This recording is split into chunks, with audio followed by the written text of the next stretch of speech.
Susan, I want to start with you because not too long ago, a woman in the conference asked a question about the humanities and the importance of the humanities in work. Because when I look at your bio, you started as a humanities major. Yeah. And then you studied history and literature. And then you went to economics and business.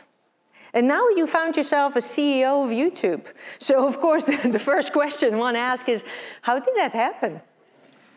Yeah, well, I think it's really good to have a diverse background, and it's good to explore new and different areas. And I had been history and literature as an undergraduate. I only took my first computer science class when I was a senior in college. And it happened because I used to do temp work during my vacations, and I was assigned once to a startup, and I realized they were doing really interesting work, and I wanted to learn more, and I took a computer science class. I took CS50, which was the intro for a computer science major, and I loved it. And it was interesting because at the time I thought, like, it's too late for me. You know, I was only 21, right? And I thought, like, it's too late to be computer science. Like, my career's over.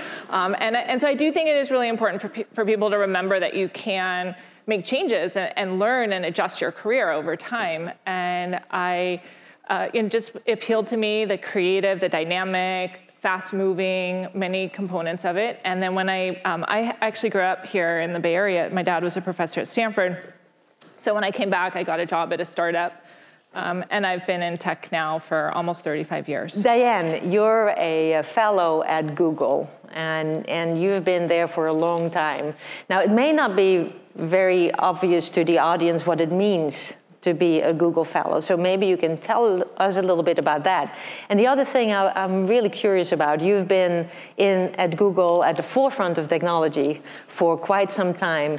During this whole incredible new hype around data science, and you've seen it become so very large, not just at the company, but also in the world. So tell us about that as well, if you can. Sure thing. So a fellow at Google is effectively the highest level of individual contributor at Google. So it's equivalent to like a VP level. But it basically means that you get to tackle, quite frankly, whatever interesting problems really need a level of depth, but also across Google, cross-functional expertise. So I tend to focus more on analytics. I'll be honest with you, I use analytics and data science as my wedge in to go and talk about all sorts of strategic issues at Google. So I tend to stick my nose in, usually in a helpful way, into various different areas all throughout Google. So, that's sort of a fellow job. It's effectively an individual contributor, really one about influence without authority, but really bringing a technical expertise and a technical depth. So that's sort of the job. It's crazy fun. And when you first asked me to come, I was really glad to come because this is such an important group. But I was like, the person who really knows the most about data science is Diane. So I have to bring her. She answers basically all the hard questions that Google wants to know about. And so if there's something we haven't figured out or we want to have a lot more analysis on something, we go to Diane, and she provides a lot of insights for us. Now, data science and data science algorithms, of course, are a really, really big part of YouTube as well. And one of the prime examples of it is the recommender system that you have, which I use almost every day, right? And sometimes I like it and sometimes I don't, but I won't. I love it. I love it. Yeah, we'll have to talk afterwards. What you don't like about it. Yeah. But I know you really like working on these recommender systems. And so I'd love to hear how that has evolved over time, how you build those. And recently you did a total revamp. And so I'd love to hear about that too, and what kind of benefits that has given you and the company. Sure. Well, recommendations are really essential to YouTube because of the volume that we operate at. So we have billions of people who come to YouTube every single day, and we have over 500 hours that are uploaded every minute to YouTube. So as a result, we need to figure out how do you match this large volume of users with content, and how do I know that you're interested in cycling, for example, right? And we'll have to talk afterwards about what you're not interested in. But ideally, Botox, I'm not in. So we look at those signals. We look at for the users, what is the history in terms of what they've watched, what have they said they like, what have they said they dislike, and then we also survey the users to understand their feelings about some of those videos in terms of what was really positive or what was really negative, and then we include that into our learning system to better predict what is it to actually show to a user. Now, our systems generally evolved in terms of trying to, using new machine learning and new approaches to do that in a better, more efficient way. I believe we use over 80 billion signals or some very large amount of data to better understand what are the right sets of content to recommend to you. But over the years, it got increasingly complex. And we had to, as YouTube moved more from entertainment to information, we had to make changes in terms of how our systems worked. So when you think about entertainment, it's okay if there's a song that came out yesterday and now in the first 24 hours, and we have some new hits that come out will have millions, 100 million views, for example, in 24 hours. And that's okay for entertainment, but when you deal with something like news or medical information, you don't want it to be from a new source that suddenly has this huge amount of views. You want to go back to trusted sources that you know are going to rely important information. So our systems had to diverge a little bit and to be able to understand, hey, here's a new movie trailer. It's okay if there are millions and millions of views, but if you're talking about the war in Ukraine, you want to make sure that you're bringing up sources that are trusted so that you're not conveying any kind of misinformation. And then, of course, we also have wanted to look at ML fairness to make sure that we have an understanding, too, to make sure that our systems have learned, or what they've learned has enabled us to be representative in terms of what we're recommending as well. So we have our overall system, but then we have these different layers in terms of how to make sure that our systems are responsible in terms of the recommendations that we deliver. So. We could talk about this for a long time, but... yeah, well, let's talk about failure. Setbacks, not knowing, and how you've dealt with that throughout your career. Failure is going to happen for anyone and everyone throughout your career. There's no way to always get everything right and to make all the right decisions. And I've always just approached it, which has been hard, but over time, I've really tried to approach it by stepping back and being as unemotional from it as I can, just trying to understand it and accept it. Because what I've learned is that our natural tendencies are to deny that failure. I mean, there are many things we can do. One is we can be like, no, I didn't fail. So in business, it's very easy for you to build a product, the product's not successful, and be like, oh no, it's gonna be successful. It's gonna be successful. If we just do this, it will get better. And not actually just acknowledge that there's probably something wrong, or we probably missed something, or there's a mistake. And so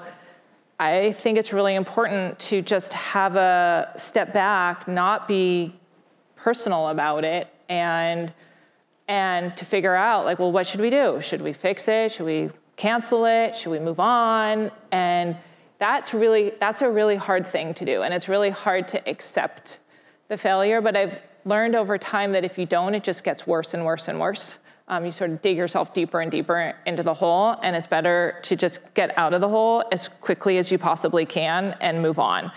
And it's sometimes those failures that give you insights into whatever you do next that will actually help you be super successful or achieve the success you didn't have in the first project, but to achieve it in the second project or when you do it in the future, in your future endeavors. So that's sort of how I approach it. And there've been many, I'm here as CEO of YouTube, but I used to work on Google Video, which was a competitor to YouTube. And at one point we had to make a decision: do we just continue with Google Video, or do we buy YouTube and sort of throw in the towel? And that was a really hard decision, but it was clear to me that was the right long-term decision for us to make. And a lot of people were really upset. A lot of people quit. A lot of people left. A lot of people didn't like that decision, but it was clear it was the right one. And so, but I also just encourage people not to give up. I think there are times that people are really upset about something. I know I've been in there where you're really angry with whatever happened, and you're like, I'm so angry, I'm just gonna quit, like serve them right? I'll quit and leave and do my own thing, and like they'll suffer. And like, but you know, it never works that way. Like if you quit, like they won and you lost. So you need to stay in there. And I've been at Google now for over 20 years. So, you know, it's good. Like you stay there, and over time you work it out, you figure it out, it's good to just stick with it and keep arguing for what you believe in and what's important to you and what you think will make a difference for your users and customers and your product or whatever your mission is. So, what about you, Diane? It's interesting. I was going to echo a couple of things. I mean, I think the first piece of advice that I have, especially when I get really upset about certain failures, is the first thing is sleep on it. It's always better the next day. it's like a lot of these things. It's better with perspective, is what I would say. So that's just one thing. The other thing is, practically speaking, one of the things I found the most useful to do, and we do this actually within engineering all the time. It's got a horribly morbid name, which is a postmortem. Right? And the question is, why? Why did it fail? What happened? What did we learn from it? And I think, that question of why is the really critical one. And I think the key thing is why did it happen? You get an answer, okay, but why did that happen? And you have to just keep going and keep iterating so that you can really learn from what happened, right? Because that's the only way to really get better and to really do it better the next time. And so, the thing I sort of say is learn from the failure. Otherwise, it's a waste. Right? If you're gonna try the thing, take the risk. When you fail, learn from it so that when you take the next risk, you don't make the same mistake. There was someone that I used to work for. His name is Jeff Huber, and you'd come and you'd be like, okay, you made a mistake and so on and so forth. And it's like, okay, did the learnings that we learned from that mistake, was it worth it? Are we not going to make that mistake again? And it's until you can actually say yes to that question, like, yes, we've learned all that we can learn so that we don't do it again. That's when you've learned from that failure. Love it. So it's amazing how fast time flies when you're talking to two people like this. But we have a few more minutes. And before we close, I just wanted to ask you, we have all these people in the audience, a lot of whom are just starting their career, a lot of whom are still starting their studies or are studying. You just talked about failure and how you deal with that. There's great pieces of advice. What else would you like to leave the audience with? What other pieces of advice do you have? So they can be the next CEO of YouTube, right? 20 years from now, some of you, maybe? I would just encourage all of you to be curious and to think about the future and think about what's really meaningful to you. And when I actually joined Google, I joined Google as a company. I was officially employee 16, but about 4 people joined the day before. So I was very early in my joining Google. And I just joined it because at the end of the day, I thought it was going to be they had no revenue at the time. I just thought, this is going to be an interesting place because it's delivering value to people, it's delivering information to users. I could see people writing to us. We used to have an email queue that we'd all get when users wrote to support at Google. Everyone was on it. People would write about how it had made a difference for them. And so I just encourage you to be very open about looking for what is meaningful for you and how can you make a difference, and being curious about the world and believing that it will change and it will be different. So things that are growing fast will be very different 5 years from now. So I think if you find something that's meaningful, you feel like you're doing a good job, you feel like you can make a difference and grow, and it's something you love doing and you love the people that are there, then that will take you far. That is a great way to end this. Thank you so much, both of you, for coming out and being here with us. Susan, Diane Tang.